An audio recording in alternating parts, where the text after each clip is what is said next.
एक सिंपल सा सवाल, अगर किसी इंडस्ट्री में हजारों करोड़ रुपए इन्वेस्ट किए जाएं, टॉप ब्रांड सपोर्ट करें, उस इंडस्ट्री को गवर्नमेंट भी फंडिंग दे और उसके बाद भी रिजल्ट्स और बुरे होते चले जाएं, तो प्रॉब्लम पैसों की है या सिस्टम की? आज हम बात करने वाले हैं इंडियन फुटबॉल की, एक ऐसा स्पोर्ट जिसके लिए पिछले कुछ सालों में 5,000 करोड़ रुपए से भी ज्यादा का इन्वेस्टमेंट हुआ। कॉर्पोरेट जायंट्स आए, इंटरनेशनल पार्टनरशिप्स हुई, नए स्टेडियम बने, ISL जैसी लीग इंट्रोड्यूस हुई, फॉरेन कोचेस लाए गए, लेकिन आज भी भारत फीफा वर्ल्ड कप के आसपास भी नजर नहीं आता। और क्या आपको पता है, एक वक्त था जब भारत को ब्राजील ऑफ एशिया कहा जाता था। आज वही भारत बांग्लादेश और लो रैंक्ड टीमों के खिलाफ स्ट्रगल करते हुए दिखता है। तो आखिर ऐसा हुआ क्या? क्या भारत में टैलेंट की कमी है? क्या प्लेयर्स अच्छे नहीं हैं? या फिर प्रॉब्लम कहीं और है? और सबसे इंपॉर्टेंट बात, अगर इतना पैसा खर्च करने के बाद भी इंडियन फुटबॉल कल्चर इंप्रूव नहीं हुआ, तो क्या फ्यूचर में भी भारत कभी फीफा वर्ल्ड कप के लिए क्वालिफाई कर पाएगा? आज के इस वीडियो में हम सिर्फ फुटबॉल की बात नहीं करेंगे, हम समझेंगे कि कैसे एक गलत सिस्टम हजारों करोड़ रुपए और लाखों टैलेंटेड यंगस्टर्स को भी फेल कर सकता है। 1951 Asian games gold medal, 1956 Melbourne Olympics, India 4th position तक पहुंच गया और ये अचीवमेंट आज तक किसी भी एशियन कंट्री के लिए ओलंपिक फुटबॉल हिस्ट्री के बेस्ट परफॉर्मेंसेस में काउंट की जाती है। फिर आया 1962 Asian games final, India versus south Korea. South Korea उस टाइम एशिया की स्ट्रॉन्गेस्ट फुटबॉल टीम्स में से एक थी, लेकिन फाइनल विसल बजने के बाद स्कोर था इंडिया 2 साउथ कोरिया 1। इंडिया ने दोबारा गोल्ड मेडल जीत लिया। ये कोई लकी विक्ट्री नहीं थी, ये एक स्ट्रॉन्ग फुटबॉल सिस्टम का रिजल्ट था। और उस सिस्टम के सेंटर में था एक आदमी, सैयद अब्दुल रहीम, एक स्कूल टीचर जो सिर्फ कोच नहीं थे, वो विजनरी थे। उन्होंने इंडियन प्लेयर्स को डिसिप्लिन, टैक्टिकल फुटबॉल और टीम वर्क सिखाया। कई फुटबॉल हिस्टोरियंस का मानना है कि उनकी कुछ टैक्टिकल अप्रोचेस अपने टाइम से काफी आगे थी। इसी वजह से इंडिया को उस दौरान एशिया की सबसे रिस्पेक्टेड फुटबॉल टीम्स में काउंट किया जाता था। लेकिन फिर सब कुछ बदल गया। द टर्निंग पॉइंट 1963 में सैयद अब्दुल रहीम का देहांत हो गया और यहीं से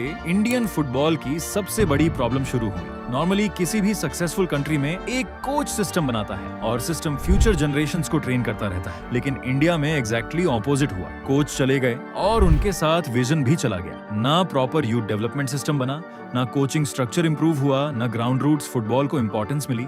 रिजल्ट, एक जनरेशन के बाद इंडियन फुटबॉल धीरे धीरे डिक्लाइन करने लगा और ये डिक्लाइन इतना स्लो था कि लोगों को समझ ही नहीं आया कि असली प्रॉब्लम क्या है। लोगों ने सोचा शायद टैलेंट खत्म हो गया, लेकिन रियलिटी कुछ और थी। Part 2, money was never the problem. अब अगर आप ध्यान से देखें तो इंडियन फुटबॉल की सबसे बड़ी प्रॉब्लम कभी भी टैलेंट की नहीं थी और न ही सिर्फ इंफ्रास्ट्रक्चर की। सबसे इंटरेस्टिंग बात यह है कि पिछले 10 से 15 सालों में इंडियन फुटबॉल में पैसों की भी कोई कमी नहीं रही। अक्सर लोग बोलते हैं गवर्नमेंट सपोर्ट ही नहीं करती, लेकिन रियलिटी थोड़ी अलग है। 2014 के बाद इंडियन फुटबॉल में प्राइवेट कंपनीज, ब्रॉडकास्टर्स और स्पॉन्सर्स ने मिलकर हजारों करोड़ रुपए इन्वेस्ट किए, लेकिन सिर्फ एक प्रॉब्लम थी, ये सारा डेवलपमेंट सरफेस लेवल पर था। नीचे की फाउंडेशन अब भी उतनी ही वीक थी और अगर बिल्डिंग की फाउंडेशन वीक हो तो सिर्फ ग्लास लगा देने से बिल्डिंग मजबूत नहीं हो जाती। एग्जैक्टली वही इंडियन फुटबॉल के साथ हुआ। ISL ने फुटबॉल को पॉपुलर तो किया, लेकिन हर सक्सेसफुल सिस्टम की तरह यहाँ भी एक हिडन फ्लॉ था और वही फ्लॉ आज इंडियन फुटबॉल को पीछे खींच रहा है और वो था क्लोज्ड लीग। क्लोज्ड लीग का सबसे बड़ा नुकसान, आप IPL देखते होंगे, हर टीम फिक्स्ड होती है, चाहे कोई टीम लास्ट आए, नेक्स्ट सीजन वह फिर IPL खेलेगी, उसको बाहर नहीं निकाला जाता। फुटबॉल में भी अगर ऐसा ही सिस्टम हो तो क्या होगा?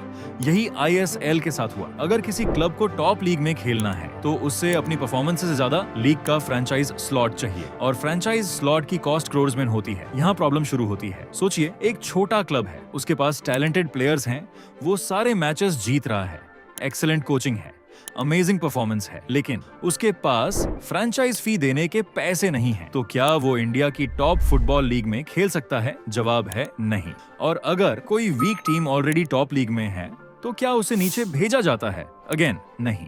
यानी परफॉर्मेंस से ज्यादा इंपॉर्टेंस मिल रही है एंट्री राइट्स को और यहीं से मेरिटोक्रेसी टूट जाती है। टैलेंट को रास्ता ही नहीं मिलता। अब इमेजिन कीजिए, एक 16 साल का फुटबॉल प्लेयर है, वो हर डिस्ट्रिक्ट टूर्नामेंट जीत रहा है, स्टेट लेवल पर परफॉर्म कर रहा है, नेशनल लेवल तक भी पहुंच गया, लेकिन उसके लोकल क्लब के पास टॉप लीग तक पहुंचने का कोई रियलिस्टिक पाथवे ही नहीं है। ऐसे में मोटिवेशन कितनी देर तक सर्वाइव करेगी? फुटबॉल सिर्फ टैलेंट से नहीं चलता, फुटबॉल ड्रीम से चलता है और जब प्लेयर्स को लगने लगता है कि चाहे कितनी भी मेहनत कर लो, टॉप लेवल तक पहुंचना सिस्टम की वजह वजह से इम्पॉसिबल है। तो धीरे धीरे ग्रास रूट्स लेवल पर ही इंटरेस्ट कम होने लगता है और इसी वजह से इंडिया में बहुत सारे टैलेंटेड यंगस्टर्स फुटबॉल छोड़कर या तो दूसरे स्पोर्ट्स चूज कर लेते हैं या फिर कंप्लीटली करियर चेंज कर देते हैं। लेकिन दुनिया के सक्सेसफुल फुटबॉल नेशंस ने इस प्रॉब्लम का सोल्यूशन काफी पहले ही निकाल लिया था और उसका नाम है फुटबॉल पिरामिड। एक ऐसा सिस्टम जिसने इंग्लैंड जैसे देश को सिर्फ फुटबॉल चैंपियन ही नहीं बल्कि $1 बिलियन फुटबॉल इकोनॉमी भी बना दिया। अगर आपको ये स्पोर्ट्स इकोनॉमी केस स्टडी पसंद आई हो